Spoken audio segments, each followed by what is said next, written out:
as we fire up the Millennium Falcon here, check the signals, make sure the faders are lit. Chewie's got to make sure the hyperdrive's ready and active to go as we're about to take off, infidels, here at twitch.tv/conspiracy horseman. So listen close to what we say, because this types of shit happens every day. Yo, Stevie, I woke up around 8 o'clock in the morning, gave myself a stretch up, a morning yawn, and went to the bathroom to wash up, put my soap on my face and the hands upon the cup and said, mirror, mirror on the wall, who's the baddest motherfucker of them all? And it's Hacker Hamin, Big Stevie Cool, on your Friday locker room, infidels. Let's get it turned up, because it's a crazy day while everything burns down. Yallah.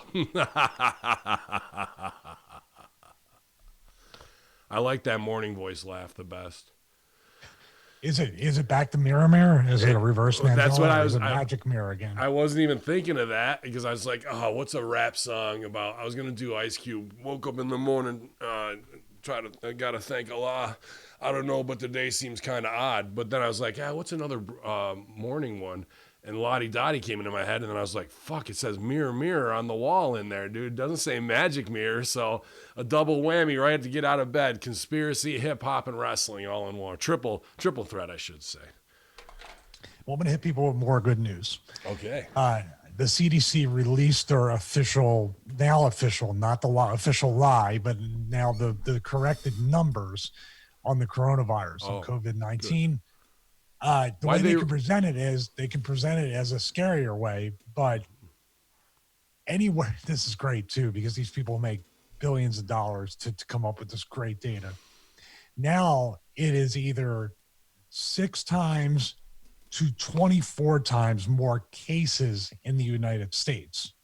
That just 6 to 24 times. It's it's real tight range. Yeah, But no matter what, even if you talk about 6 times, you're talking about another few tens of millions more people. If you're talking about 24 more times, it's 96 to 100 million cases. Now, people might be like, oh my God, there's so many cases out there. What that does is it lowers the percentage even more of the death rate, which when you calculate it, according not to this number, because nobody died of the flu this year, but last year's flu numbers, COVID is actually less deadly than the flu. Wow. If these cases are to be believed. So this whole time we've been walking around unsafe from the flu, where we should have had masks on and stayed inside the whole time. The flu was out there. We didn't take it seriously enough. Is that what you're saying? You joke about it, but you know what? They might turn around and now the flu is the real killer. Yep. And now you need to get a flu shot, because the flu shot narrative has been pushed for many, many years. Big time. I was going to say too that they talked about the governor in New York, your hero, Cuomo sapien. Do you know that they actually compared it to Switzerland or Sweden? I don't know which one, who did nothing, no lockdown, no nothing, and New York has 3 times more deaths. New York City, or I should say New York, the state. I'm sorry, has 3 times more deaths than the entire country that didn't do a lockdown, because what happens is, just like with the masks, when you're outdoors and the herd immunity that they claim can keep the numbers down or build up that immunity, or just getting fresh air can help you resist the virus. Staying indoors, covering your face, doing all these things can actually increase the chance. Not for women though, it's fine. All right, good. Them. But he kept everybody at home and also put people back into the nursing homes, which those are the most at-risk people. You have to think, well, let's talk about the coincidence that a nursing home lobby group donated money to Cuomo, and then he sent everybody back into nursing homes almost instantly after the donation. That's what it takes. Same as is any of that inaccurate at all? New York, big city of dreams, and everything in New York ain't always what it seems. You might get fooled if you come from out of town, but I'm down by law, and I'm from the dog pound. Dude, yeah, same as paying $18.5 million to be an essential business in Florida. It's all bullshit. They're all gangsters, man. Every one of them. Yeah, but the governors literally most people in this case that are in politics have this or the Black Lives Matter, the riots, all these different things, the economic shutdown, you literally have blood on your hands. We talked about even the undercover or under the radar numbers of suicides from people losing everything during this time or not being able to feed their families. And then you're talking about the social aspect of children. You thought social media made these children like disconnected from reality. Imagine now you don't have any social interaction growing up. None.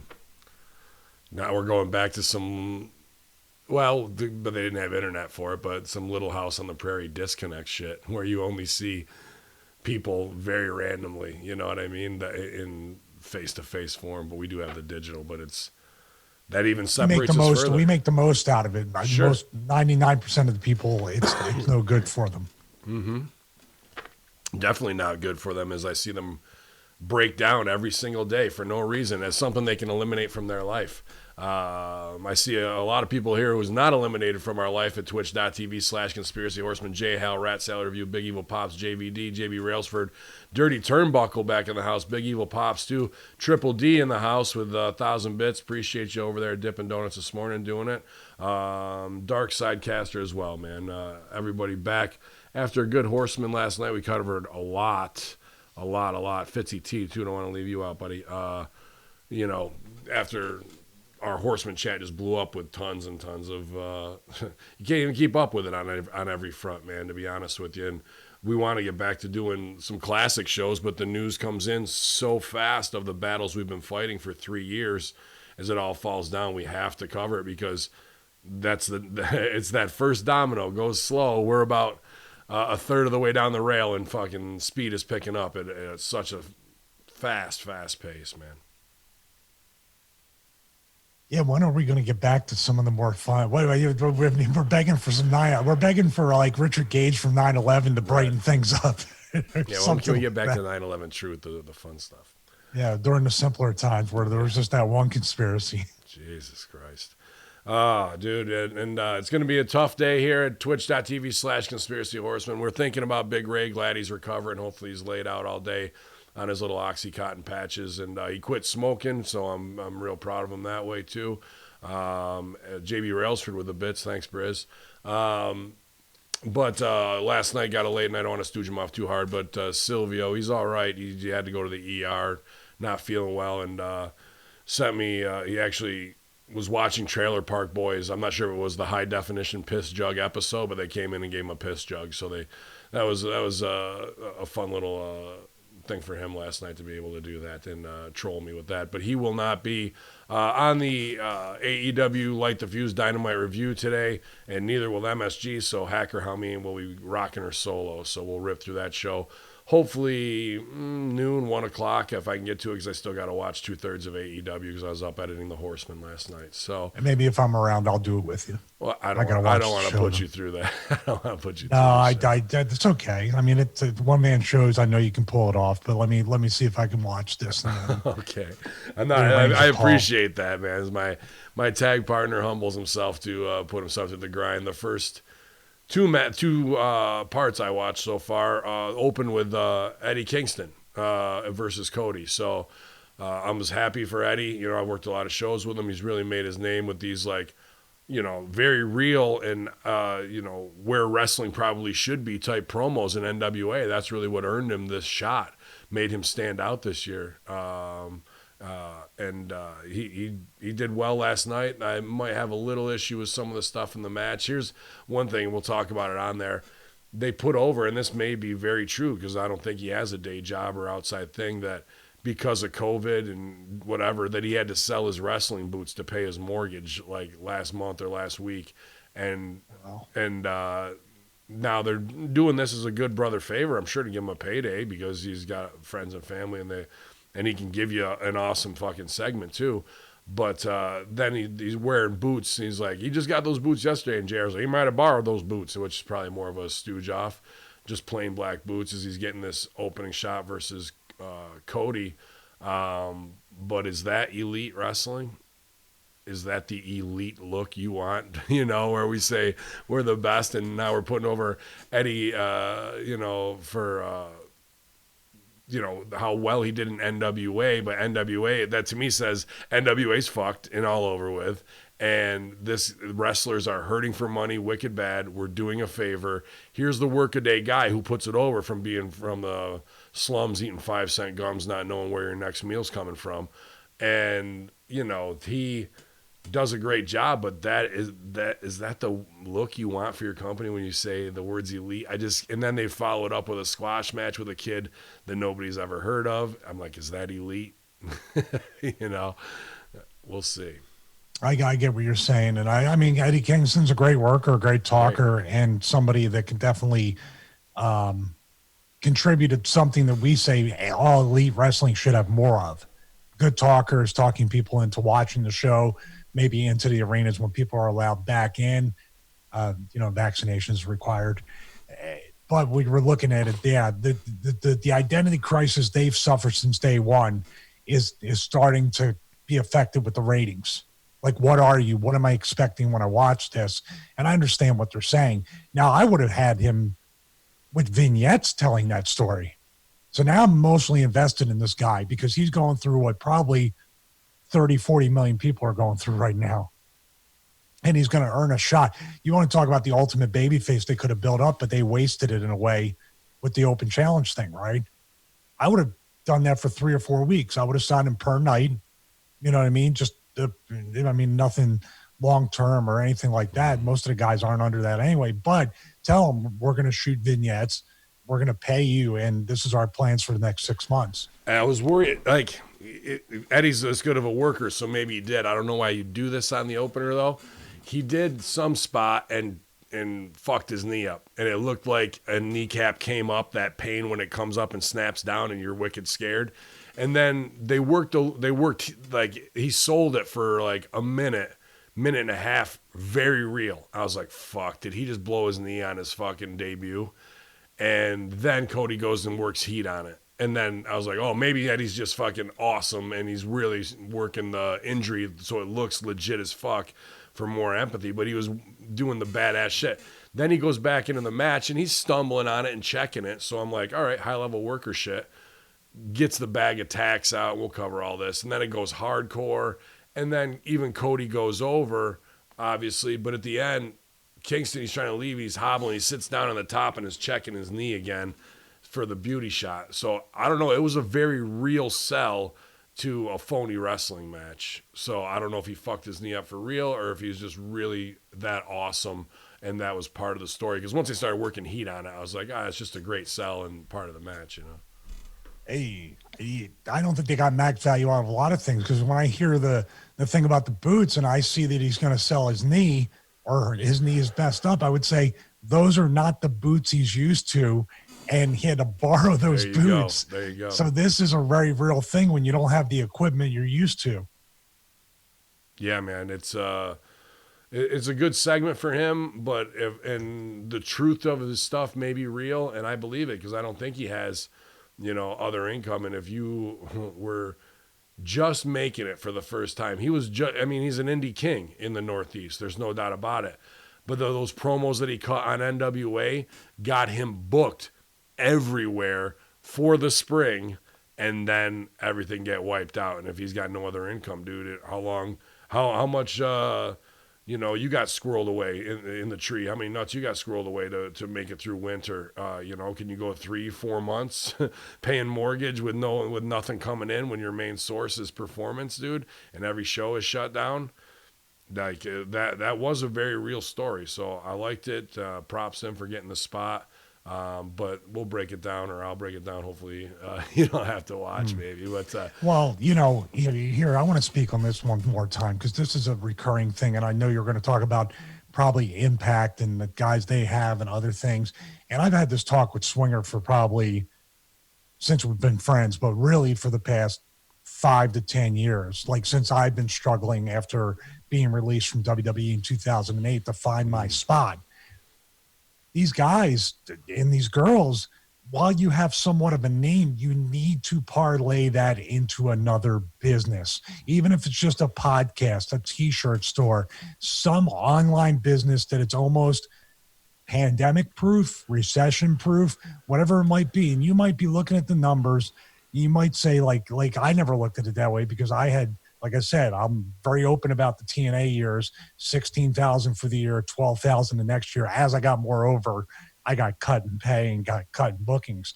I know what that feels like. I know what it feels like to start even in the ECW, in WWE, with a neck injury, to be completely losing. I'm not saying that. Let me back up. Just like the video where I said, I know exactly how you feel. How many times have you heard me say to somebody, I know exactly how you feel? Because you can't really know. But I can tell a released wrestler. I've been released from multiple jobs in wrestling, and that up and down and then losing everything, not having a pot to piss in, not having to, and then turning around to make those adjustments, living well within your means, saving your money, living like you have nothing coming in for the longest time because you're building up those savings for days like when the NWA is. And don't put the power in Billy Corrigan's hands. Don't put the power in Cody's hands or Vince's or Hunter's or anybody else, or even Scott D'Amore and Don Callis or Anthem that could sell the fucking thing tomorrow or go out of business. Make your own destiny. You've done that, Ben. And I know a lot of times you know, there's people that the fake push of wrestling determines the value of a human being. And I hate that because you've accomplished so much more with Hamin Media, with doing your own stuff, with the social media management that nobody knows about, that you're doing each and every day, carrying 3-4, buckets of water, carrying water, chopping wood, doing your deal, and being self-sufficient that way. It might not be $100,000 a year job, but guess what? Every single dollar is made by you, and every single dollar could translate into $2 because of referrals and other things. That's building a brand and a business. And I know it's an extreme tangent that I'm going on, but when Eddie Kingston's in that spot, I'm telling him right now, make sure this is the last time in your life you're ever in that spot. That's what I want for each and every talent out there. And I know it's not easy to go out and buy $1,000 worth of podcasting equipment if you sold your boots to pay the mortgage, but that guy's money is obviously not his body or his look, it's his mouth. And if this is the day of independent media and he can cut that hell of a promo, what else can't he do using that as his main instrument to monetize, Hamin brand is actually almost a fuck you back to the wrestling industry of I'll make it on my own because I know you're not signing Ben Hamin. I know it's too hot button. Why? Because you don't want to know about 9/11 truth. You don't want to fucking have to face those things, but that doesn't mean I change for your fucking game. I just change the game until I'm undeniable. But all that is a moot point because I'm going to close down Hamin Media because I was just signed as the new top prospect to ECW. So I expect a big career, big pay change, and I can leave all you guys in the dust. But they're putting over the ECW shirt. This is actually the 2006. Yeah. I remember that one. I do too. I was 6th row, and then 3 months later I moved to OVW. So thank you very much for that, Stevie. That was your fault. Sorry about that. That's what hey, let's extend that to OVW guys that have been there for 10 years as well. Make Christ. your own mark doing something else. This pandemic should be a wake-up call for everybody who puts their destiny in someone else's hands. You had the opportunity for the past few months to really do some soul searching. And those people who got released and they just ate up the 90 days to feel sorry for themselves, you wasted valuable time and capital to come out with something else. I don't know. I actually got heated. You know who I'm talking to, right? Yeah, exactly. Exactly, dude, and I know what you're talking to. And I try and start that conversation, and I hate to let friends, I'm not letting them go, I'll always be here for them. But my time, as you laid out, is pretty well spoken for almost every minute of the goddamn day. And when I make effort to try and help people I love and care about, and they act like they're desperate for help, okay, I'm here, and I give you that time, and then it goes nowhere. That's usually 20% of the calls I take, from people who want to jump on the train, or actually people I don't know that are very motivated. You hooking me up with Angel from ECW and the Baldies, and those guys are very Great guy. awesome dude, and a guy who I wasn't connected with before, but takes the advice, and now they're running with it. We're going to have another meeting this week to get things going on Saturday. So the ones who I hold very close, I'm giving them the model. I'm saying the support is here. We've been friends for 15 years. Like, and it's still nothing gets done with it, and I just don't have time. And then they go silent, and they feel I can feel like this, not it's silent heat, but they feel some kind of way. Like, I've offered the gift, you've done it. Like that Roadcaster you sent me, sat in the box for a week. I'm sitting there taunting me. I'm like, I got to get this set up, and we're still having stuff. But like, that's pretty much what it is. I'm giving somebody a life change. Here it is. Here's the work that's involved. Oh, it looks awesome. All right, here, let's go and go together and do the work. Yeah, we'll do it. Okay, and then they just fall off, bro. I'm not. I mean, I know you're not going to, but I'll name names on my end. I'll go back to Swinger, and this is this is the amazing part. Not so much with him, but there have people that contact me who hear our podcast or hear the Russo stuff and say, "How could you say those things?" And I was like, because they're absolutely true. They don't expect the answer because I don't want heat, brother. And everybody's waiting for the call. But when I come back and go, was anything I said untrue? A lie? Silence. Okay. Well, it's up to you to change. It's up to you to change what I'm going to say next time. If you think that I'm wrong, am I wrong? Mm-hmm. Silence. So the swinger thing is interesting because I love the guy to death, and I think he should be on top at Impact and be making tons more money. He's the best thing on the show. Yeah, best thing on the show. But here's the thing. I told him, and I haven't had the conversation because it just, like you said, you stopped doing it because for years, here's what I offered to Swinger. And this will probably make you a little mad because I said to him one time, I go, I think because I have the bands that you could have a bodybuilding PDF, a beginner's guide to bodybuilding. And I've offered this to Luke Hawx too. And I think he's going to take me up on the offer, because he really does want to make something of, his own brand. Mm-hmm. I said, I will come up there. You write the workout. That's all I need for you to do. Write the workout. I will come up to you. We will go to the gym or we'll go into your garage. I will film the workouts. I will mic you. I will edit the videos. I will upload them. I will put the keywords in. I will create the PDF. I will set up your commerce, the website, everything. All you have to do is show up and do your thing. Have you seen Johnny Swinger's bodybuilding program yet? No, I haven't. And that fucking grates me to no end. Yeah. And I've told him that. It disappoints me because I want to help a friend out. And when the wrestlers start saying, oh, man, I don't know how much longer this is going to last. And you hear it all the time, right, Ben? I don't know how much longer this is going to last. I don't know. Oh, man, I think they're going to stop using me. And this thing looks like it's run its course.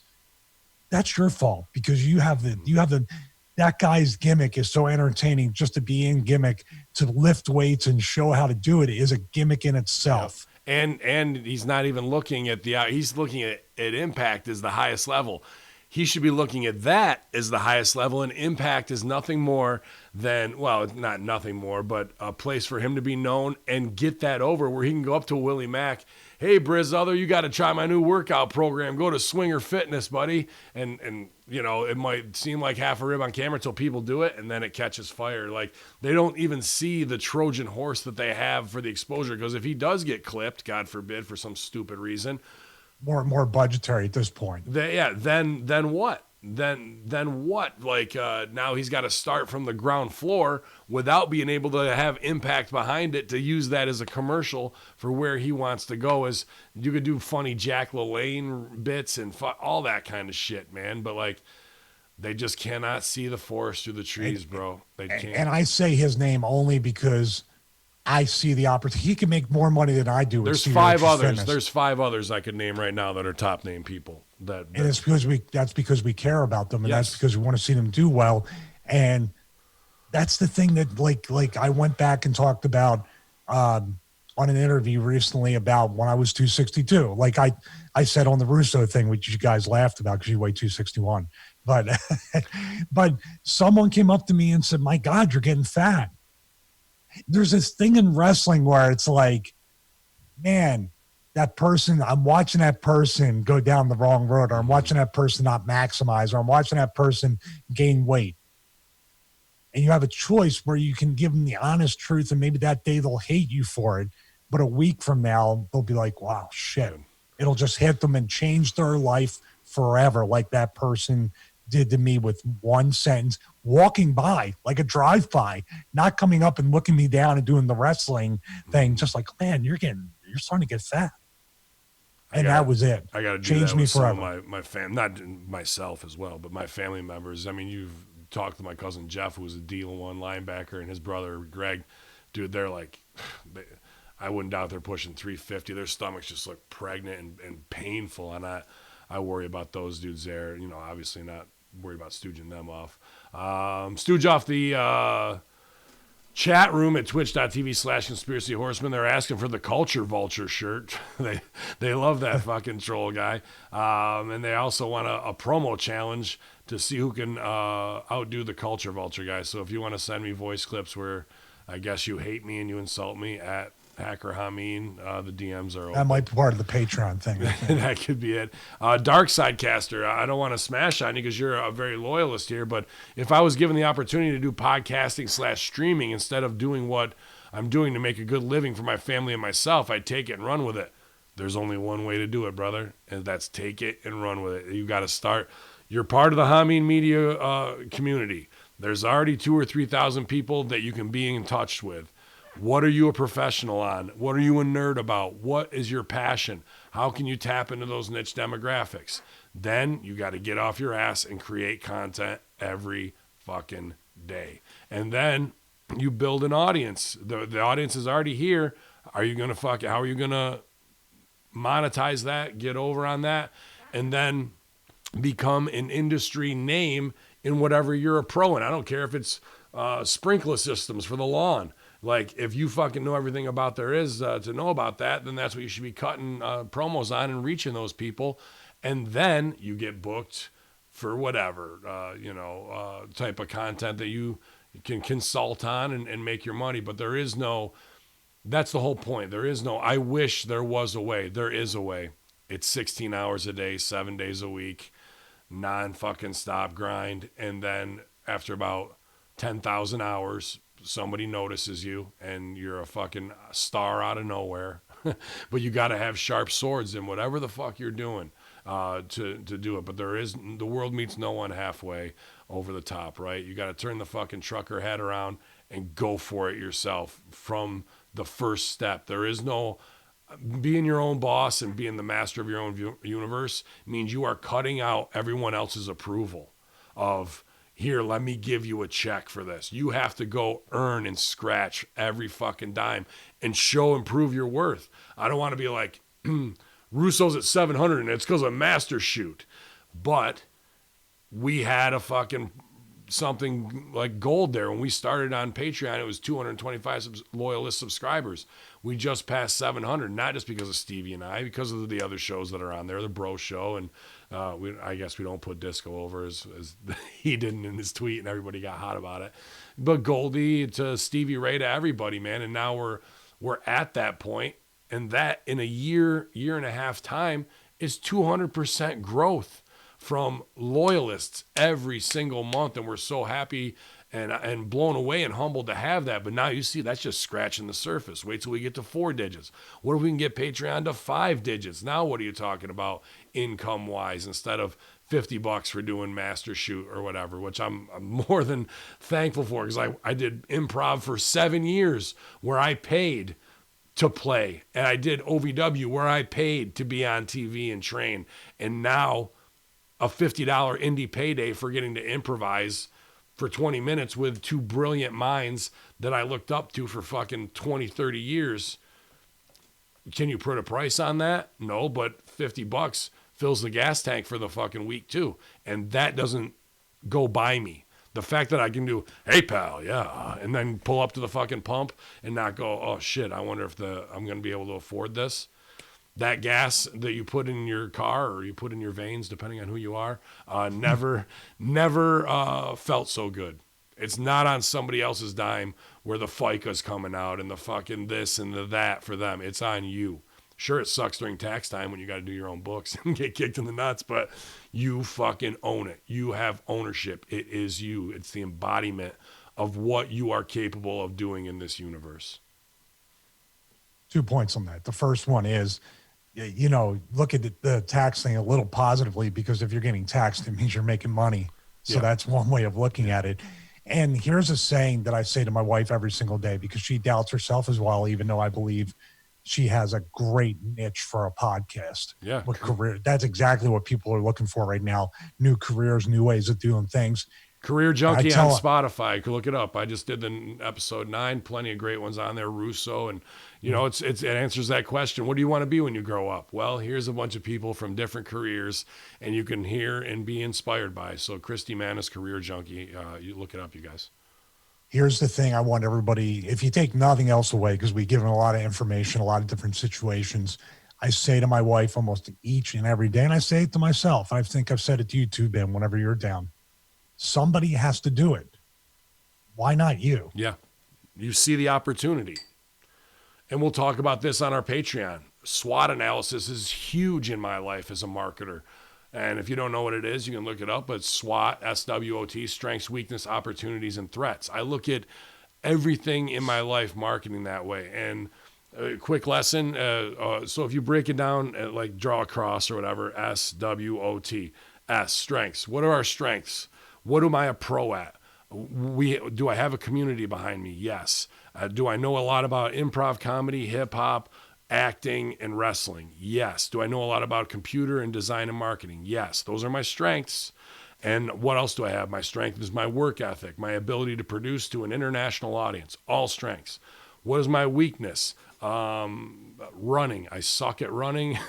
I'm fat. Sugar and bad foods are a weakness for me. What else? Sometimes I take on too much in big projects, like when I need to call somebody like Stevie Ray just to do something, gets pushed to the back burner, and I need to focus on everything instead of just the main pretty things. Don't let small things fall by the wayside, because those are the things that'll come back to bite you in the ass at the 11th hour. So let me stop doing that. Opportunity. Also, in every weakness, there is an opportunity to make things a strength. So if my weakness is that, my opportunity is to focus on that, to push Stevie Ray and Goldilocks to the front, to push Angel to the front, instead of being like, yeah, let's talk, and then, oh, you got lost in the mix this weekend, I'm sorry. Nope. The opportunity is to take those 3 properties and push them forward.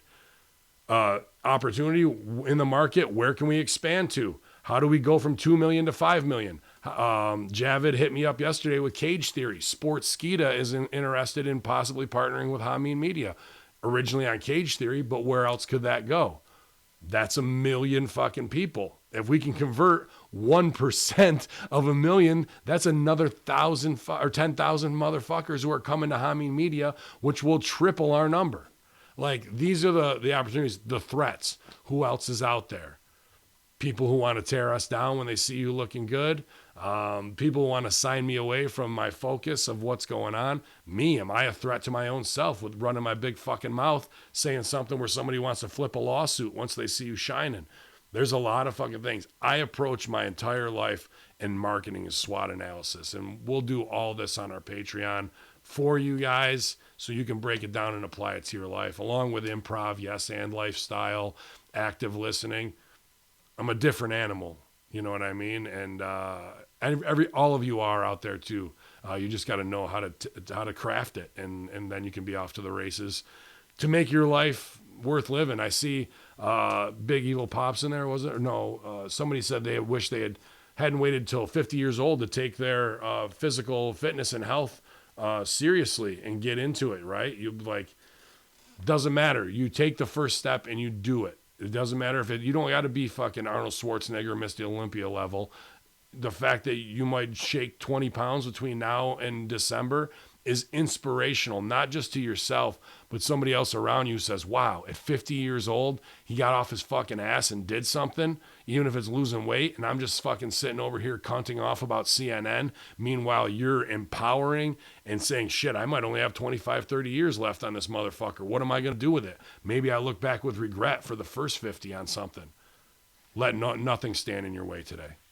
Absolutely. And I think, looking at, this is the social media thing, and I think you can speak. I haven't listened to it yet, but I promise I will listen to the Monday Locker Room, where you really you go on these great soliloquies, but I can't wait to listen about the steroids, growth hormone, or the PEDs and pro wrestling and all this stuff, because being somebody that's going to be 49 soon, that's my whole thing. My whole thing of what I've converted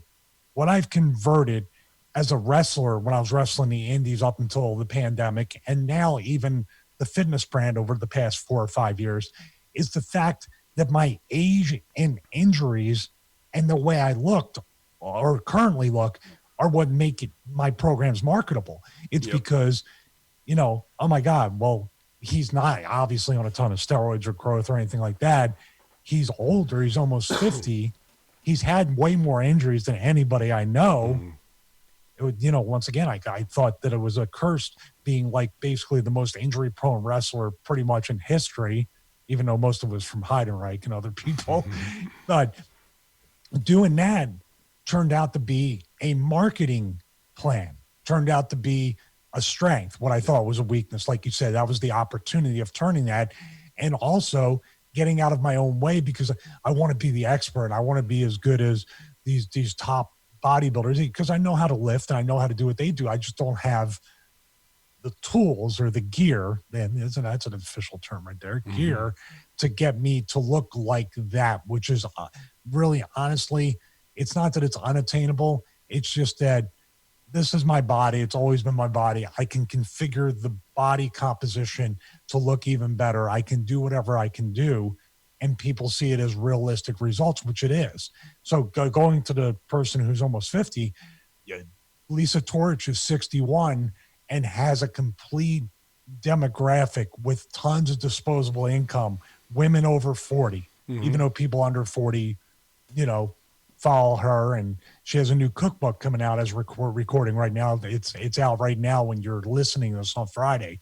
So she's turning her life experience and not being in shape for so many years, and then getting healthy, getting fit, and now she's in her 60s, and that's money. That's money right there. It's not that she wasted her time. Now is the time, and it's actually, she stands out even more as a 61-year-old woman who's in shape, healthy, and now putting out cookbooks for people that want that kind of healthy food.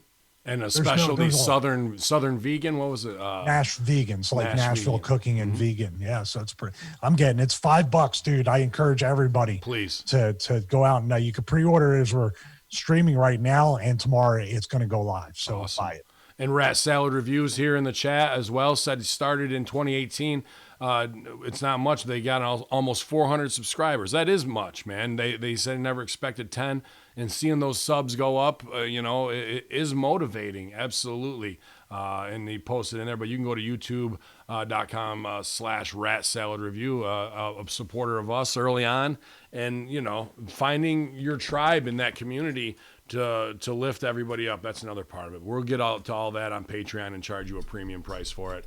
Probably about two weeks. We gave all the Patreon stuff away just now. Yeah, well, that's just the scratch of the surface. That's a 15-week course. That's my marketing and advertising class. And one of the things from my marketing and advertising class that I used a lot was Ad Age magazine. It's the marketing magazine for assholes in the marketing world. And one of those assholes is Stephanie McMahon, and she is going talks to them and addresses diversity and inclusion in the WWE. WWE Chief Brand Officer Stephanie McMahon was a special guest on Ad Age remotely Tuesday afternoon, speaking of how the company pivoted amid the COVID-19 pandemic as well as speaking on racial injustice in the light of the recent Black Lives Matter protests across the world. On how WWE is handling positive COVID-19 tests, Stephanie McMahon reiterated recent corporate message that working and performing in WWE is optional at the moment due to the current health crisis. She spoke on safety measures the company is in place, including pandemic-level cleaning, quote-unquote, as well as utilizing more advanced testing, which she feels doesn't give false positives or negatives in comparing with rapid testing. Quote, "It's all optional. It's volunteer-based. It's up to them if they want to participate. We have talent and crew members opt out, and we do support that. We do testing before all programming. It's more advanced testing. It isn't rapid test that does have false positives and negatives. We want the best testing positive. We also have pandemic-level cleaning at the Performance Center every night, including fogging and special lighting. We have an application of a product from a company called Allied Sciences that creates a barrier. If a performer tests negative for the virus, they must still undergo temperature checks and questionnaires in order to enter the closed set facility." When asked about performing in Florida, which is currently a hotbed for cases, Stephanie stated they did not choose their location, and due to the Performance Center being in Orlando, that was the location they had to present their shows. Oh yeah, they didn't choose their location? Why the fuck did they give $18.5 million to the fucking Republican party there? If you are, someone tells me you could stop at every sentence that she says. If you are negative for the virus, you need a temp check and to fill out a form. If you've been in contact, you're not allowed in the facility. It's as thorough. This fucking site keeps jumping around. It's as thorough as it possibly can be. We're based in Orlando. Is it the right decision? We didn't choose Orlando. Oh, that's just a big pull quote. The host presented a question from Facebook from the viewer asking Stephanie, what type of health insurance and medical coverage does WWE have for talent? Stephanie responded, our talent are all independent contractors, so we don't provide medical insurance. She did speak on WWE paying for the medical costs related to the in-ring injuries as well and wellness program, which pays for treatment for current and past WWE talent. Doesn't really cover the fucking race stuff. Let me just double check. Yeah, just the diversity. It says that she talked about it in this shitty Ad Age reboot. I'll probably actually go back and watch that because it will be interesting to me how she's bullshitting the marks at Ad Age and how they fucking set her up to, because it's every marketer's a worker, so Ad Age isn't like really asking her questions, and she tries to get, they try and pull one over on her that they already know is a loaded question so she can sneak out on it, dude. But in the time of Black Lives Matter and racial injustice, what the fuck are they doing? Like, absolutely opposite of what they should be doing. They have black men who should all be empowered, fighting each other over doing coonery or not doing coonery, and then the guys who aren't doing it are now the assholes, and the guys who fucking do go out there and do the fucking Sambo bits are the ones who are in the right and beloved. Then cut to Asians, and we have ninjas, we have fucking kung fu fights, and we have fucking kamikaze fighter pilots, and just screaming into the mic as much as you can so it sounds like bonsai in fucking Vince's mind. What else do we have fucking race-wise that's a rib? Well, the Irish guy at a bar drinking. The Irish guy and drinking. Yep, sure. Yeah. There is tone deaf. Throwing piss in people's faces. Mm-hmm. I'm still stuck. Dude, the only truth was when she said that they don't have medical insurance and then tried to save it. She realized because there's going to be that independent contractor employee thing coming down the pike sometime in the future for the union. These kids are stupid for not forming any kind of like union at all at this point. They have nothing without them. And two major networks that require live TV or you're in breach of contract, which, by the way, they are in breach of contract because they're taping a lot of shit out of order now. It's apparent when you watch these shows. Watch what That's shows? Great. Watch what shows? I got to put that clip up. That's thumbnail of the year. An eye for an eye. 1, 2, 3. Huh? Oh yeah, go Seth. Those are the moment the kid said an eye for an eye, and when they got the tight shot of the guy sleeping against the plexiglass, were the two highest. 3 times they cut to him. 3 times they cut. Were the two high? That's when the ratings spiked on those incidents. Good.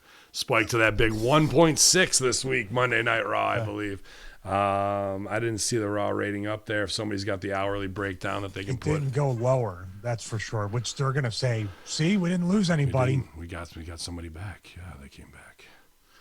Oh, man, they're talking SRF big time in the chat here at twitch.tv/conspiracy horsemen. People sharing their results, asking questions. It's a full body workout, absolutely, and recovery system, especially if you're coming back from injury or if you're just, you're not in the gym. Bands are a very cost-effective and easy way to use safety-wise. I mean, you can't snap yourself in the crotch. If you do that, please make sure it's on Facebook Live so we can all laugh at you. Yeah, and he was asking about lower body stuff. Yeah, hey, there's every single body part and modifications for everything. And if you have any kind of questions about that, the group that pretty much Triple D and everybody who started using the program years ago created their own little support group on Facebook. So people ask why it's a closed group. I didn't close it. They just are they want positivity and they want people helping each other in there. And it's something that's offered. It's just a little accountability place where you can inspire and drop, hey, I did this today, and fucking boom. That's enough. Dude, when I see somebody else do that shit, that's enough. All right, I'm up off my ass. Let's do something, bro. Well, I'm in there all the time looking at things, liking and commenting if people need help. But I'm posting the least because it's not my group. It's your group. It's everybody who uses it. So easy enough, man. That I totally recommend it. Price wise, you ain't got to worry about the lunk alarm or any other. As Lonnie Poffo said, it's easy on the joints and easy on the credit card. Exactly. That famous Gazelle commercial. Even easier than the Gazelle. You can do it. Eddie Edwards promises to defend. Actually, I wanted to skip that because somebody had sent me something else. And I don't know why this is what it is.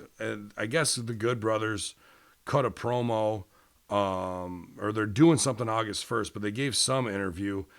This was from Craig Nichols, who's been a long time supporter. Hey, Ben, just wondering if you and Stevie, if you could get Stevie and your thoughts on the Friday locker room about Gallows and Anderson shoot interview. I just feel they're saying nearly the same as what you and Stevie have been saying for years, for a couple of years now. Cheers anyways, Ben. Appreciate you, Craig Nichols, for that question.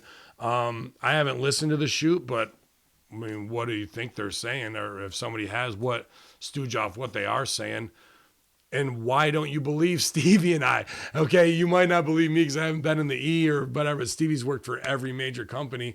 And when they tell you things are fucked up and they tell you how they work you and they tell you how they promise you one thing and just so they can fuck you over 3 ways to Sunday and that their egos are in the way and that you've got people who have no business telling wrestlers who've been in the business for 20 years about psychology or the creative in their match makes no sense whatsoever, where you've seen babies getting heel heat, multiple different babies on the same show getting heel heat on the heels before the match. Everyone's a fucking moron. If that's what they're saying, then yes, I would agree with it. And my follow-up question is, why wouldn't you believe Stevie and I when we fucking told you that the last 3 years? Well, once again, it's, not their fault. They're just looking at it from the perception of the fake spot someone has on the show, that they're up there, or that you're making millions of dollars because you're on TV, which I've seen many cases that's not the case. Ding dong. That's fine. I mean, I think they're talking about they're doing that indie pay-per-view thing. They're going to make it kind of like Matt Hardy's Broken Universe. Remember I told you Gallows reached out to me a couple weeks ago about doing that? Yeah. And it kind of didn't pan out to anything. Much like Hannibal, who never emailed me to do his interview, but supposedly I ghosted him on that too. We were talking pretty deep yesterday on the Major Brothers, because I'm sure Ryder's going to AEW after Cody put him over so strong. But then Hawkins showed up on Impact. And people are like, oh, well, he's not going or whatever. But I put you, and you ribbed me on there of putting it on because I was easily going to be like, well, one guy's, they wanted me to feed in for it and be like, well, he's got money on him. The other guy's the shits. But the reality is they're best friends, have been since high school. And if one's got the job, that means he's going to set up to bring the other guy in. Plus, Hawkins owns WrestlePro, which has a relationship with Kevin Matthews as an owner, and Pat Buck as well with Impact. So maybe it's good business for them to do that. And if they weren't going to bring him in as Ryder and Hawkins or whatever they're going to call him, Team Hasbro or whatever the fuck, that you get Ryder in a position where he needs help, and then you're anticipating Hawkins to come in for the save. These guys aren't stupid. They might be setting this up to get checks across the board the whole time instead of just waiting and waiting and waiting. Those are two guys, like, as we talked about earlier, of people getting motivated. And timing is a big part of it. Zack Ryder was ahead of the curve by a decade, and it fucked him over in a lot of ways. But it did set up the vision of what he can do outside of this shit. And they've got WrestlePro, and they've got the toy review. I'm sure they've got, as you try to talk to GGP, where he was dismayed about the NFO podcast. Ryder's a fucking perfect guy to be like, how do I get in touch with these toy people to be an endorser? And then my creative content is just the Trojan horse delivery system to make sure their brand is getting shined. I think those guys have all that vision in their mind, but the fans just see them as Ryder and Hawkins, the major brothers, not the real savvy businessmen they are. But however, I was getting hit up by people who don't want to be motivated, who want the fast money and don't want to do the work, but saying, I heard Ryder made 13 grand on fucking his Patreons and shit like that, or his Twitch. How do I do that? Well, like I said, 10,000 hour rule. Go back to 2012 when he did it, and maybe you'll be caught up. You're not just going to jump on the fucking bandwagon with no following and make 13 grand a month. That guy's been putting in the work for a long time. Yeah, I just hope that both offices in both promotions have the patience for all these guys, talking about Heath Slater too and other people, no matter how they started or if they started slow or fast out of the gate, that they have the patience to 6 months to a year to really, truly try to get these guys over. The side effect, of course, as these things happen, you predicted it, and why they don't listen to you once again, the sharks are going to start coming out. You're going to start seeing the good brother stuff is going to go away, and the politics are going to come and rear their ugly head. And anybody who's a rookie and Impact in AEW who's not used to seeing that, it's going to be a shock. It's going to be a huge, huge shock. And you may just be off TV one week with no answers, a lot like the boys have experienced. You never get a clear answer in wrestling. Just creative has nothing for you. But somebody backstage twisted somebody up or just shook their head at your match or said, oh, brother, come on. And that's all it takes to get started. Am I wrong? They're looking for that. They want to do that just to fucking see what your reaction is going to be, see if they can get to you. If you sell it, they're like, okay, I clocked that. We'll try it again. We'll see if he fucking sells for it on another one. And then if somebody does, oh, we got him. Let's have some fun now because they're bored. And I'm sure Ryder and Hawkins have fucking been privy to that plenty of times. But it'll happen to these under guys that have never seen it at that level before. So I'm not sure what Gallows and Anderson were talking about specifically, Craig, on that. But chances are... Well, the August 1st thing is their iPay-per-view or whatever. Right.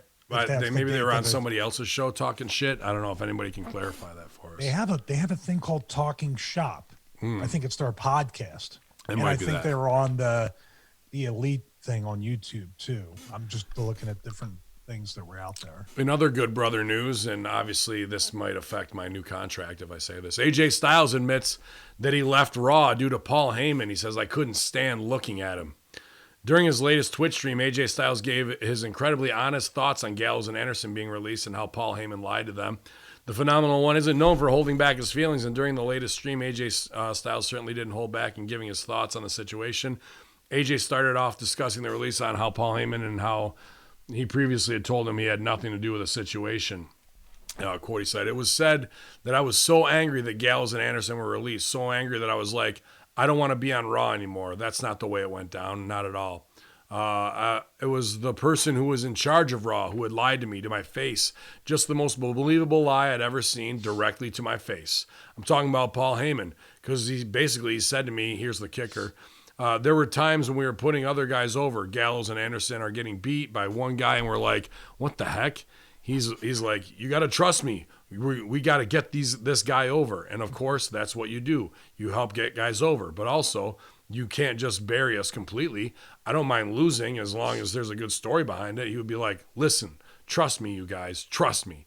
If you guys ever think I do you wrong, you get on social media and you bury me. You bury me. He said this to us. It came down to Money in the Bank. I find out that my guys were getting released. I was upset. I wanted to go talk to Vince, but it's already in motion and it's already been done. Paul Heyman pulls me into his office and tells me he had nothing to do with it and knew nothing about it. If he knew Gallows and Anderson were getting released, he would have fought for them, and that's why they didn't tell him they were getting released. I said, okay, I appreciate that. It makes a lot of sense. However, despite Heyman claiming he wasn't involved in the release of Gallows and Anderson, he later learned from that Heyman was the advocate for it. Quote, he says, it was later I told a friend what was said, and he told me what he knew, which is that Gallows and Anderson weren't on the list, but Heyman spoke out abundantly like, we got to get these guys out of here. We don't need them. They're paid too much. The one thing Paul Heyman is good at is talking. He's very convincing. One thing led to another. Paul advocated to get them released. Their name wasn't on the list until Paul brought it up. I think the reason why he did, well, he's just a liar, but it's because he knew he had nothing we wanted to do with him. He knew that they fucked that up. He knew we had nothing we wanted to do with them, whatever that means. He didn't want to get them to the next level or do anything with them. The best way to do that after what he said was to get them out of there.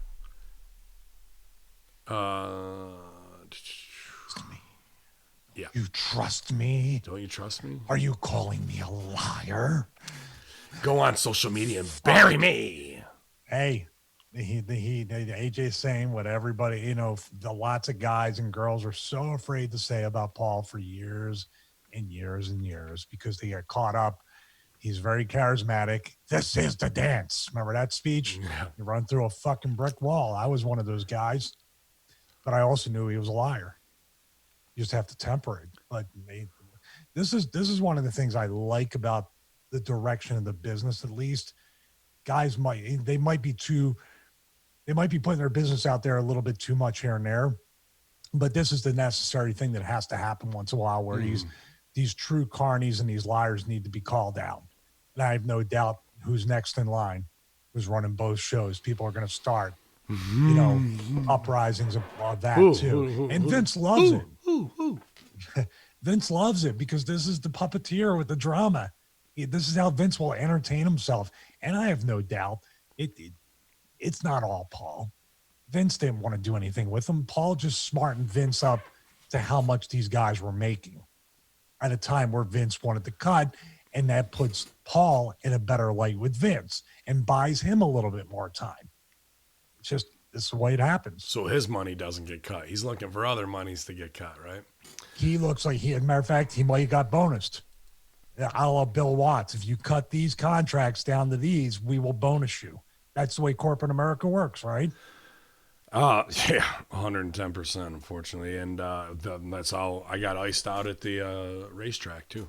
I don't know if I believe him, but then I saw this story, and Eric Young says WWE is a disaster how it's organized. That's pretty interesting. Eric Young has been busy this past week after having been on the sidelines for some time in WWE. He returned to Slammiversary, but he spoke with Bully Ray and Tommy Dreamer on what his time in NXT and WWE was like and where it all went wrong. He said, it was kind of time for me to move on. It was kind of time for me to move on. Eric said regarding him leaving what was TNA at the time, the structure of the current company, I felt like I had done everything, I was going to be allowed to do there. Obviously, the WWE is a place I've wanted to work my whole career. That's what I grew up watching, and that was the goal. I mean, same old song. Said when I started wrestling, my first goal was to sign a contract, and I say I do this for a living. I signed my first contract in TNA wrestling. I could officially say I was a pro wrestler. I played wrestler on the weekend, but in 2004, I signed my first contract. I'm just scrolling through a bunch of shit. The NXT part went great. I was treated well. Hunter and me worked very closely in the developmentals of Sanity and the group. I really felt like I had a say in what went on. Obviously, not the final say, but was listened to.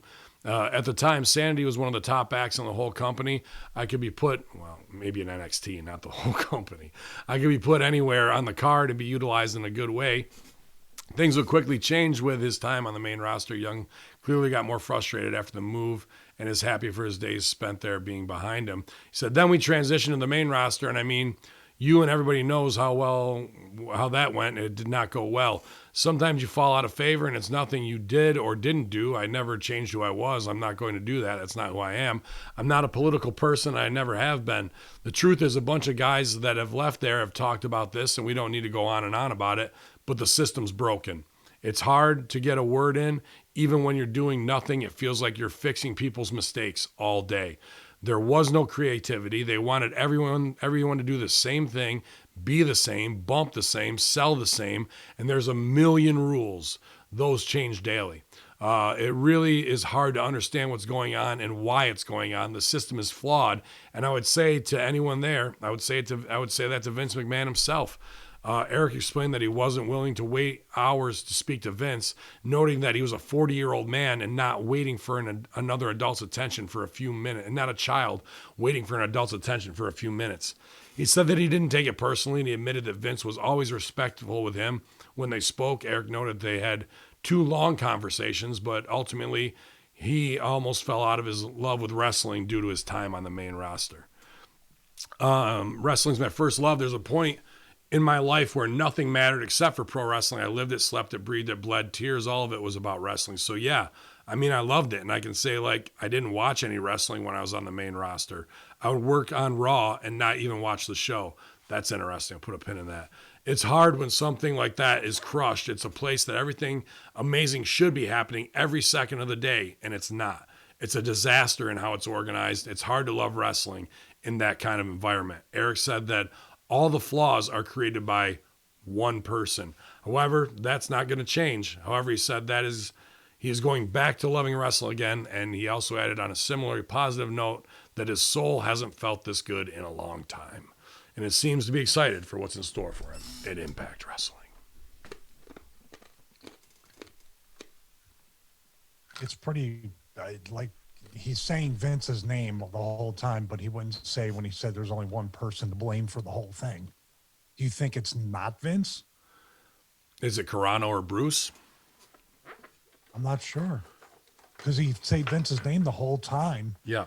But he still, maybe that's the... Why the fuck wouldn't you throw Bruce or Carano into the bus? Maybe that's being institutionalized from there. You know, that's what you're talking. Mm-hmm. Sorry, that Raw thing is important to me. Whether it was Serena or APOC, Rick Victor, whatever, dude. We're not, after they got released, and I try and talk to them about what's just going on, like how we talk locker room talk. They're like, dude, I haven't even watched the show in like 6 months. I don't even, like, people employed by WWE who want to be on TV are not watching the show where they could go while they're sitting on the sidelines going, oh, there's an opportunity. Maybe I could pitch something for myself to get back on TV and get in there. The people getting the check aren't even watching the show.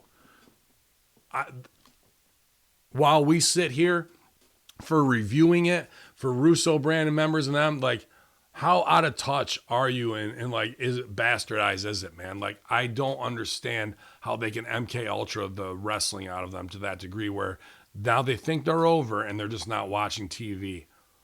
I'd be like, what do you think the blah, blah, blah about what happened on Raw to Deep? She's like, I don't know. I haven't watched that. I don't watch that. I'm like, it's a defense mechanism because you have to stop caring about it because you only have so many times that you can be rejected. And I was during that time. I can't believe it hasn't changed. That you have to be the last person to get the Vince to get your idea. It's not that yours is the best idea. Remember, I've told you this before. Yeah. The last person before the show. So you have to maneuver. You can't just get in the shape, get your mind in the right place, and put on the best performance. That doesn't even fucking matter. You just have to get to that old man last. And you wait outside for 4 hours. Dude, I've seen even At one point, Rocky Austin and Hunter and those guys waiting outside to talk to him for a while. Back in the late what 90s, happens though early when you're that at that level, not even a Rock Austin, like a mid-card level? I'm not saying they did it every single time, but no one's immune to it. Here's what's not immune to it. You open the fucking door and walk in. Is he going to go, you're fucking fired? Okay, well then chances are I was going to get fired 2 months from now because I don't know, dude, but that's I've seen many people do that, and that wears you down even for the one meeting for 5 minutes. Then you don't get what you're pitching. You put all this time into it. I'll look into it, or Bruce is there, or Paul's there, or Carano's there, or writer number 27's there to put up interference. Now you have to leapfrog the chain of command and get heat with Bruce, or get heat with Paul, or get heat with the writers. Now they're going to write you into shit. Dude, I'm done. I'll get if they book me, I'll be in shape and I'll work my match, but fuck this. That's what I believe it is. I agree too. And I just wanted to get you to that point. I wasn't at that point. I cared right up until the last day because you're paying me. But it also made me a miserable, depressed introvert. I couldn't even be around people for a while. And I'm naturally that way anyway, but I got beat down so much. It took my whole entire time at home to physically, mentally, emotionally, spiritually recover from everything. I mean, I worked out hard. I dieted. Dude, they'd fuck with me and say, your hair's too long, cut it. I cut it. Your hair's too short, grow it out. You weigh too much, lean out. I lean out. You're too light. You're too this. You're too that. Every week, I'm sure they'd fucking laugh, but I would always take their challenge and say, all right, now what do you got for me? Your match is too long. It's too short. You bumped too much. You didn't bump enough. You didn't face they try to think of my game with them was eliminate every excuse that they could have legitimately and make them look like fucking idiots for not booking and pushing me. But I was the idiot because they made me crazy in a point where I worked, instead of just having a confidence saying I'm working hard and you guys are the idiots, I was always trying to please somebody, would never get pleased because I thought it would translate into more money, more opportunity, whatever. It didn't. It just didn't, because once I came, and the thing with Vince is once you're figured into a spot, you're never getting out of that. If you're a $75,000 a year guy downside, you're always going to be that, especially now since there's no more John Cena's or anything. I mean, that's the thing. I don't know. And I don't know how much these people are making. I've made the point before when Vince said, how can you put Bayley and Sasha and all these terrible people on TV and feature them? I said, maybe because they're cheap. Maybe because they're only making their marks.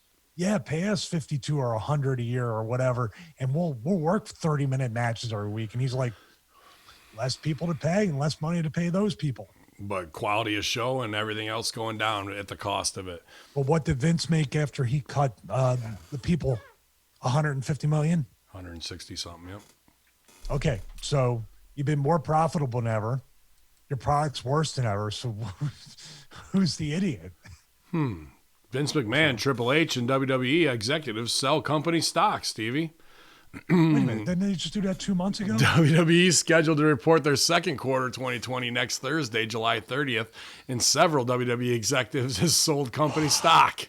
WWE CEO Vince McMahon, Paul Triple H Levesque, and Stephanie McMahon X, leader of the Black Lives Movement, Matter movement, EVP of television production Kevin Dizon, EVP of operations Bradley Bloom, corporate controller Mark Kowal, and general counsel Brian Nurse all sold stock on Tuesday for $46.26 per share. It was noted in the SEC filings that the transactions consisted of, quote, a portion of vesting stock units withheld by the company to pay withholding taxes priced at the close of business on July 20th, 2020. 2020. Vince McMahon sold 762 shares worth $590,370.12.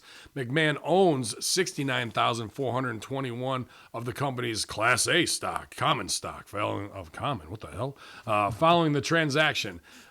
Triple Game sold 10,628 shares worth $491,000 and change. Stephanie, 11,167 shares for $500,000 or 516,000 and change. Dunn sold 21,000 shares worth $1,008,884.34. Bloom sold 6,735 shares worth $311,000. Who was the last one? Bloom. Matt Bloom? No, it was Bradley Bloom, Executive Vice President of Operations. And then Coal sold 2,600 shares worth $120,000, and a Nurse sold 146 shares worth $6,700. As noted, WWE reported second quarter 2020 results next Thursday, July 30th, after the close of the market. WWE Chairman and CEO Vince McMahon, interim CFO Frank Riddick will host a conference call at 5 p.m. to discuss the results. As always, we will bring you the results live from Wrestle Stink, I guess.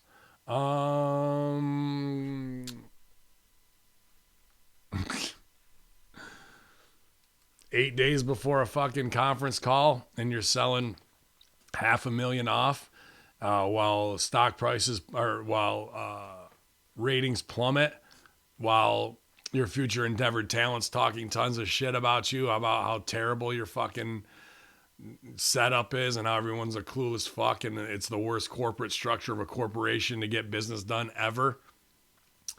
And they're selling off $500,000 to $1 million, bro. Well, that's insider trading. That seems like that's before every single call in the past couple of years, isn't it? Haven't they done this multiple times a year?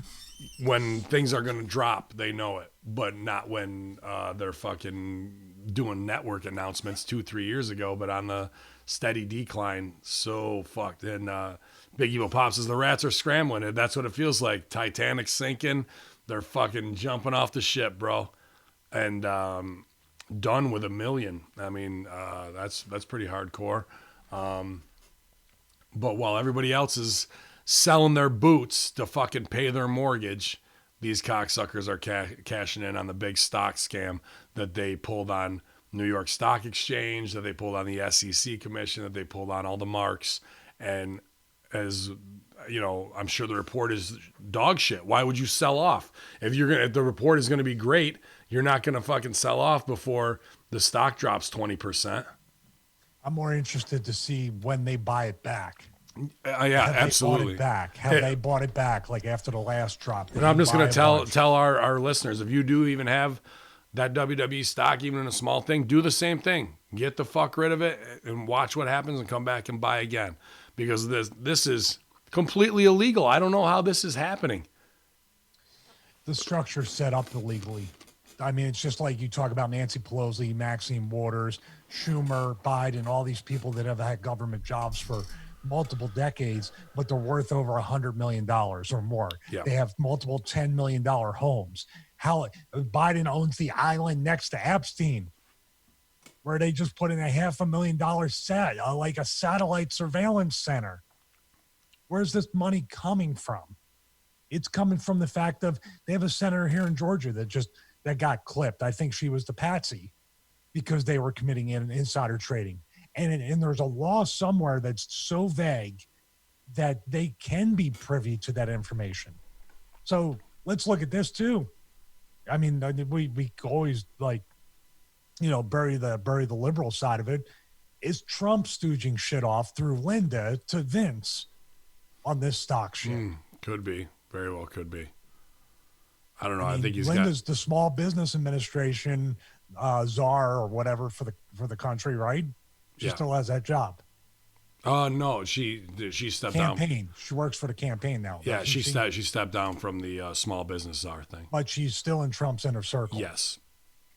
So he doesn't have to have a direct conversation with Vince. He can just have Linda overhear it, and then all of a sudden, like now it's between family, which I think you can't. In court cases like that, the wife can't testify against the husband and the other way around. Right. You know, to take them to court's not going to happen. I just think. Well, I'm just saying, there's all these roadblocks where it would just be, it's not even worth it. Yeah, take your money. It'll cost us more to prosecute you than you stall. I don't know, dude. It's insane, man. I hope somebody really gets on those calls and just starts fucking laying into them, dude. Real hard. You don't have to own much stock to ask that question. No. Now, even if you just say, this is a very odd pattern that I look back and said, before this call, quarter call, before I would have the data, you sold stock. And I just kind of odd. Did you know this stock was going to go down? I would fucking ask that question. Ask Stevie Richards. Hey, Stevie Richards, remember me? You remember you said you didn't see me standing there a bunch of times? I've been standing outside this office for fucking 6 years. Why haven't you come out and asked me? Royalty checks have disappeared, by the way, over the past since I started doing the podcast with you and Russo. My royalty checks have not showed up. Speaking of, former greatest head writer of all time of Monday Night Raw, set to undergo surgery on his ding dong. So Vince Russo set to undergo surgery to get a ding dong enlargement and his vision corrected. So wishing Vince the best, and I'm sure he's going to do great. Ding dong. JC, big sports fan, says we need Linda in Master Shoot Theater. She's in every Master Shoot Theater. She's just sitting in the corner in a wheelchair in a catatonic state. So you don't hear from her, but she is there. Still has more charisma than Ding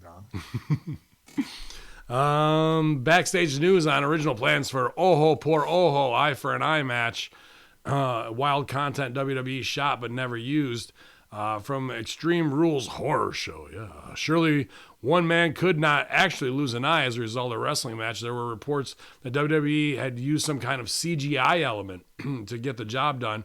When it was all said and done, the end result was sort of anticlimactic. Rollins did win the match using the sharp edge of the ring steps to go to maim Mysterio for a second time, but only sort of gore shown was a blink and you'll miss it glimpse of what looked like an eyeball pressed up against his face.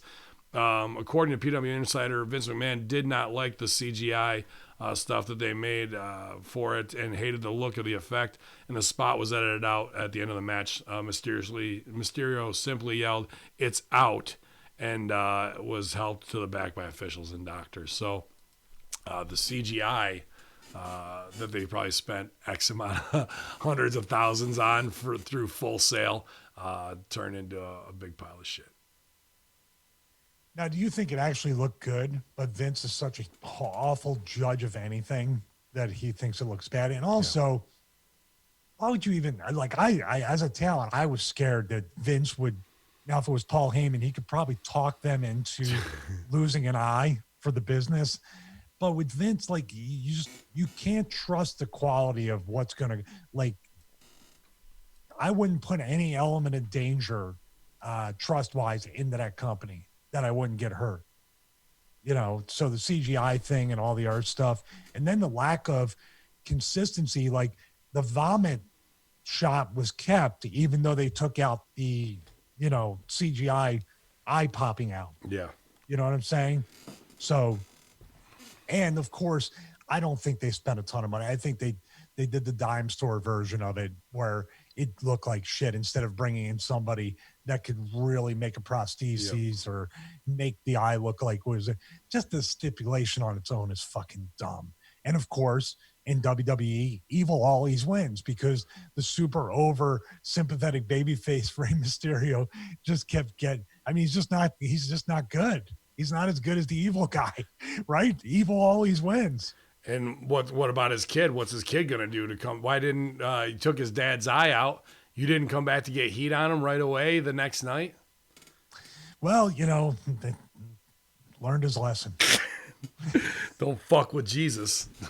And don't fuck with these guys. Maybe they hid the car keys. Like he couldn't steal the car and drive all the way across the country this time. Yeah, I didn't know where it was. He was going to Uber it, but he couldn't get it done. WWE reportedly has plans for a revamped version of the Nation of Domination. We saw that may have been nixed already. They had it on their table, and now it's already dropped. However, we did see Ron Simmons not do a damn spot, but kind of something where we walked into a scene. We talked about it on Raw and SmackDown review. I like that, starting in the middle of a scene, keeping something from us, teasing it, but now that could be gone. That was like the most interesting thing on the show, and they could be all over with already. Yeah, because they probably saw something that looked like it was going to get people talking, a little bit of hot button issue, and said, "No way, we're not doing that." That's my guess. Yeah. Why do anything that gets people talking to tune in and go, what's going on over here? Why would you want to do that? Exactly. Do you want to? I'm interested because I want you to. I'm going to listen to it. I promise. But we got to talk about this thing you talked about on the locker room. I just sent it to you. It's the final story. You just sent Miro. I'm sorry, Miro's thing where he looks like he's dropped about how much I weigh in body fat. Dude, like he looks about as lean as you can look. I figure, dude, if he's on Twitch all the time, and as much as I'm on Twitch, I should be getting jacked too soon, right? Is that what Twitch does for you? I'm not sure if that's I used to say all the time to guys that I was like, "What are you doing?" And they used to say, "Oh, I'm working out." I was like, "No, that's not. I'm working out too." And they would say, "Are you I'm dieting. I'm doing it. No, I'm doing the same exact diet." I go, I can't quite put my finger on it. What's going on? And they would get so mad. Rusev looking jacked while responding to Roman Reigns. I don't know what the fuck that means. Former WWE star Rusev, now known as Miro, has kept himself busy as a Twitch streamer, interacting with fans and playing the latest games. However, Miro's recent Instagram post shows that he's still keeping himself in good shape. He captioned the photo writing back double bye next week at Roman Reigns. Miro's Instagram post was referring to Roman Reigns' own fitness and IG workout post that even got The Rock's attention, where he gave his cousin some workout tips. Miro, make sure you sterilize your fucking pins. Miro was released from WWE in April and is now free to work again with his 90-day no complete cause expiring next week. He commented on the rumors he'd be joining Impact and only teased that he has a lot more to offer in his post-WWE run. Go over to Tobe Miro if you want to see the side effects of sitting at home taking Deca. Dude, I talked about Monday Locker Room. I'm not here to fucking say to these guys, don't take gas or don't do what you want. But when what you're showing people, and I don't want to be like men and body image and what it is, and you work your fucking ass off every day and look phenomenal, a healthy, real, natural phenomenal. There is no way you can sit home, fucking lift like a maniac in the 90 days that, dude, P90X is 90 days. Where is his fucking 90-day workout thing to put on 30 pounds of muscle mass and take off 15 to 20 pounds of fat while you fucking do it? There is only one way. Growth hormone, D-ball, HGH, whatever the fuck is going through the underground in wrestling.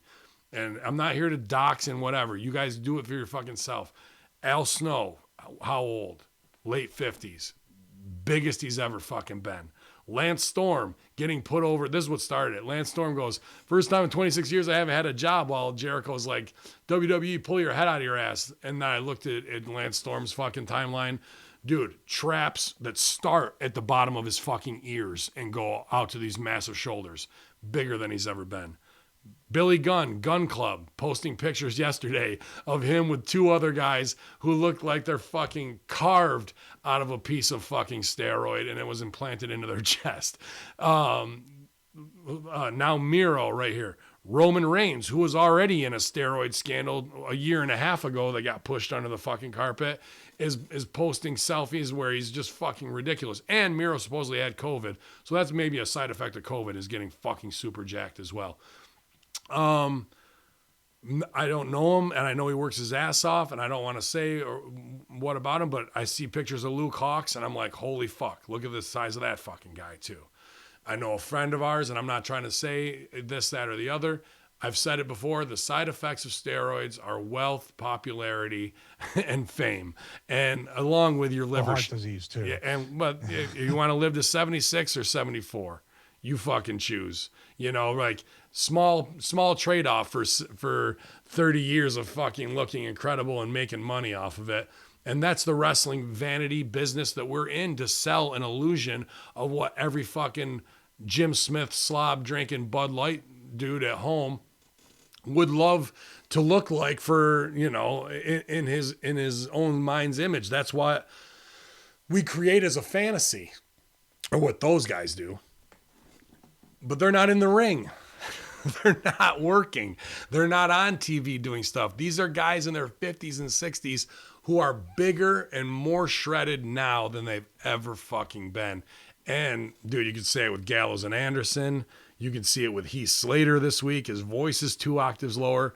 And this is what's going to come back to bite him in the ass again. There is a major pipeline of steroids ripping through Florida. I thought it might be localized there. It's not. Dudes I've seen in Las Vegas, massive. Dudes in Kentucky, massive. I haven't seen a lot of Northeasterners really like fucking, I'm getting on a cycle and this is what we're doing yet. So it's definitely coming out of Florida somewhere, dude. Yeah, if you're not going to monetize it, I guess, it's kind of more for vanity. And that's the whole thing. Why I'm always been interested too that, there's a YouTube channel called More Plates, More Dates that calls out people like Batista, Cena, other people, and tries to guess Batista, what they Cena. might be on. How about Chris Helmsworth? Because he's done those videos. That's the only reason I bring those names up. But there's always this thing where, like I said, I'm kind of a libertarian at heart. Like, do whatever you want as long as you don't hurt anybody else. Sure. And don't hurt me and my family. But why is this the whole thing like the it's just ignoring the obvious, the 600-pound elephant in the room or whatever. Just do it. And then, like, if don't get offended and very defensive when somebody like asks you the question, which used to happen all the time, which was the telltale sign that of course you're doing it. Mm-hmm. No, I mean, I'm pretty open. Also, like, some people like pass off the low T thing or the TRT thing. I'm going to tell you exactly what a TRT therapeutic dose is. 1/2 cc every 2 weeks. If you push it, maybe 1 cc every 2 weeks. If you're on a heavy cycle as a wrestler, and I'm talking from somebody who's, like I said, going to be 49, has his testosterone checked all the time, because there's a lot of different injuries and other things can occur when it drops below a certain point. It's not just growing muscle and other things. My testosterone from one point or another, it's better now because of lower stress and having more fulfillment in my life and be able to stay like productive. But at one point it was dropped down to maybe, I'd say like 226. Yeah. And this is something that's never done like any, usually if you do a ton of gas and growth and stuff like that, it drops. I know people that have their testosterone, dude, in the 50s and 60s when they're off, and dropping from when you're on. See, this is the thing too. Like for TRT, you want to get up to a natural base level. Right. So for me, what I'm looking at is for somebody who's like the doctor's telling them every friggin' week, you got to do this. You got to do this because it's becoming, you're tired and this and that and the other thing. This is only to get you up to your baseline level, which for me at 48, 49 years old, if I can kick it up to 400, I'm fucking good. 600 would be incredible, but that's not like, I don't know what my natural baseline is because I never got it tested. Dude, I know guys that are doing stuff where they're kicking their testosterone over 1,000. Mm-hmm. Over 1,000. That's what these guys look like. This isn't just small limping. But that also creates a mental aspect. That's why people talk about roid rage. But you have that much testosterone in your system, you can become aggressive. There are things that can happen, and because you're just literally fucking testosterone. Well, that's where, Stevie, you're so small-minded and you don't see it, that is where the Elon Musk Neuralink comes into wrestling. When you roid rage, it will automatically calm you down so you can look big and still keep a level head at the end of the day. You aren't going to sell me on that thing already. It's never going to happen. But that's the thing. They take, as in anything else, much like there was ephedra, there was other things, there's pre-workouts, there's supplements that, over the counter I'm talking about, that have been pulled because people say, well, more is better and tons more is better. And there's therapeutic doses for each and everything that can benefit you. But then you go into that level. And that's the thing too. You're always going to be, and we've seen somebody else. You showed me a picture of somebody else. When you get off, if you don't have the work ethic and you're not keeping up and you're not strict with your diet, your body's going to go back to what it knows. Edge looks like a fucking 60-year-old grandma in the time from the greatest wrestling match ever till now, bro. He's lost every bit of muscle mass. His face is gaunt. You know, it's just like, okay, we get it. We get what you're doing, but don't act like you're not doing it, you know? But through effort and proper training, even with a tricep injury, dude, my buddy sells a piece of equipment called a squat max, where it's a belt squat. If you do squats or lower body exercises on a daily or, you know, every other day basis, the rest of your body and your muscle composition will stay. Lower body workouts are much more important than upper body. You can almost ignore your upper body. So there's kind of no excuse if you're getting those, the nutrition solution, meal preps, and all this other stuff that he was sponsored by.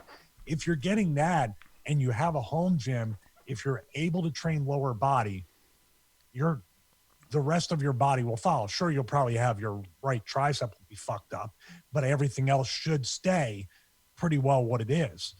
I'm saying that to the guys because I think a lot of guys throughout the years have used that as a crutch and think, when I'm off it, I can't train as hard. So it's kind of that effect of you're really addicted to it. Because then when you do it, you need to train harder and diet stricter when you're off that stuff. And I don't know. Adam Rose, all he had to do was come out and dance around the ring, and he got fucking real big. I prefer him to be when he was super lean. I don't know why. Like what he looks like now is he lifted heavy. He started lifting heavy. He just upped his max a couple times.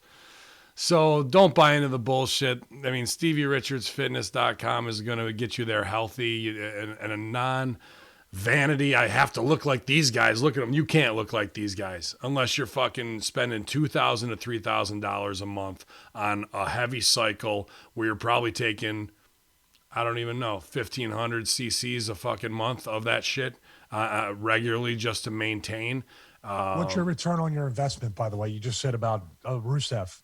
You know, if you're spending $2,000 a month on that stuff, but you're making $20,000 a month. Oh, I mean, come on. I mean, you're it'll be awesome risk, when he shows up on AEW and then week 2 Taz throws the towel in on him. It'll all be worth it. It'll all fucking be worth it. If they don't pass the eye test, then they definitely are on it. And there's a fucking pipeline of it coming in right now. Like I said, I don't have a problem with that. Do as thou wilt.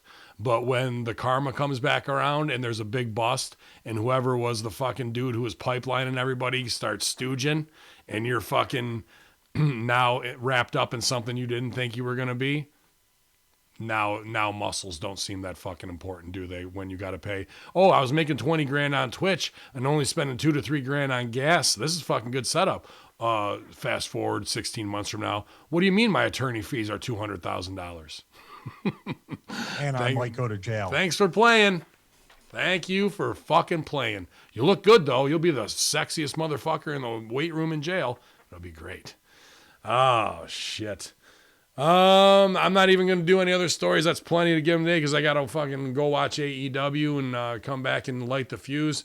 Stevie, if you want to, you can. I'm obviously not going to ask you to do extended duty as you've already been up working on Russo's YouTube, working on Stevie Richards Fitness stuff, Hamin Media Group stuff, shooting laser guns. I mean, it doesn't stop on. It's only 10 in the morning for you, buddy. Yeah, I will. You're talking about maybe 1 p.m. About 1 o'clock. I think that would be good. I'll come back with you. I'll watch. I appreciate that. I'll have to watch the highlights and then I'll see some dedicated clips. That'll take 3 minutes. But I will come back and speak on it. It'll be a nice little change of pace, and for Silvio and for everybody who's missing. Yeah, Big Ray's in the chat right now. Missing, but he's not in the hospital, right? No, Big Ray's home from the hospital. Silvio had to stay the night last night for whatever. I don't want to stooge off his Matt's business. The other guy that does the AEW. Yeah, and Matt's on vacation, so it's old hacker by himself. What the fuck? What are you talking about? What's this? what's this thing you call Yeah, vacation? So Son of a bitch. yeah, but he got the job in Colorado, and he's getting all that stuff. So I think Oh, he's lucky. What a yeah, beautiful yep, place. yep, right in Denver too, man. So he's making the most of it. So I'm very proud of him. I'm very happy that Ray has made it through, and hopefully his recovery goes very well, and hopefully not too big of a scare with Sil, and he can kick out real quick. So go to at the Chris Silvio at Big Ray's Show on Twitter. Wish them well, you guys, because we definitely need them. And MSG too. Hopefully he's having a good time to recharge his batteries, man. He's been going hard as a motherfucker. So not a problem here for the veterans to shoulder that load and pull some extra time in the main events while these guys who've been taking bumps and doing tons and tons of work fucking need a little time to recover. I totally get it, dude. So we're thinking about all of you, and hopefully everybody rests up. Don't push yourself too fucking hard so we can have you at your most strength when you return. Or get on the gas and get fucking jacked, either way. But y'all, man, Light the Fuse will be back obviously a little later today, 1 p.m. here at twitch.tv/Conspiracy Horseman. Also, we're pumping up Hamin Media Group on your iTunes or haminmediagroup.podbean.com or on Spotify. That's the new sister channel that we're splitting off the affiliate shows like Suck My Balls podcast, Horror Junkyard, everything that you guys like, Pro Wrestling Reflection. A lot of that's going to go over there so we can keep the main shows like the Locker Rooms and Cage Theories and Smack Attack and Impact Attack in the hackerhamin.podbean.com feed. So kind of doing the same thing on YouTube as well. So just search Hamin Media Group and Hacker Hamin. You're going to find us, you guys. Appreciate everybody at Russo's brand pushing us over that 700 Patreon mark and the new subscribers as well. And we're just trying to pioneer new deals to bring in more people into the fold, man. It's an exciting time, passing 2 million, no doubt about it. Stevie, what's going on else? Anything else we got? We talked plenty about fitness today, that's for sure. Actually, for the Russo side of it, Greg Miller, his nephew, sent me his first test thing for music theory. He wants to start a website and have some commerce like StevieRichardsFitness.com, but he wants to he's a musical prodigy. So he can play a lot of stuff by ear. So he's going to use me as a guinea pig for the in-ear or ear training or whatever it is. Sure. And music theory in general. And I want to learn how to play the piano. So it was very serendipitous how I just started talking we had him on the Horseman, started talking to him, and he's got the arcade cabinet. So he's helping me out a little bit with mine, setting it up a little better. But one thing I think is cool for the Russo YouTube channel that Vince was excited about was he may start like playing certain wrestlers' entrance music for the YouTube channel once every so often, maybe once a week. Like Very I'll cool. give him a name of an entrance song, sure, and he'll just play it by ear. Like it'd be a cool little thing for people to be awesome, man. to check out. And So that's he's thinking about it. He's busy too, but we want to get the site up and running for him. That's exactly what we were talking about at the top of the show. You want a podcast, you want to content create. Wrestling or marketing might not be your forte like it is mine. Identify what you love, what you're great at, what drives you, and then we can put that out there to other people. And just like Greg is doing this now, who knows where that's going to lead down the road, man. So I'm excited to always see new content that's outside of the wrestling realm make its way into our world, dude. So good self-improvement today all around, everybody. I did this whole show without any Broasters coffee flowing through me, so I'm probably going to go make one. You can get some too at thebroasters.com. People loving it. Can't get enough of it. I think Troy's on his 9th bag or something at this point, so be like Troy and everybody else. Yeah, with the hits. What else going on? ZordoSoliveOil.com. I got to do some social media, get some posts up here before we go back while I'm watching Light the Fuse. Dynamite to do Light the Fuse. But Pro Wrestling Tees, all of us, you guys know where it is. New shirt up at Crossfire. Go check out their new store up there. Very cool graphics by Sean Ubel and Presbo putting great stuff up there, and it only helps, especially in a time when there's no shows going on, you guys. I've got new boots from Steve the Shoe Man, but I don't want to have to sell them in order to pay the mortgage. So that's scary. Yeah, that's crazy. Scary times, scary days. Conspiracy Horseman will be out along with this, your Friday Locker Room Infidels. all the free media you can handle here at hackerhamin.podbean.com. Your Friday veteran locker room. Big Stevie Cool, Hacker Hamin. Yalla.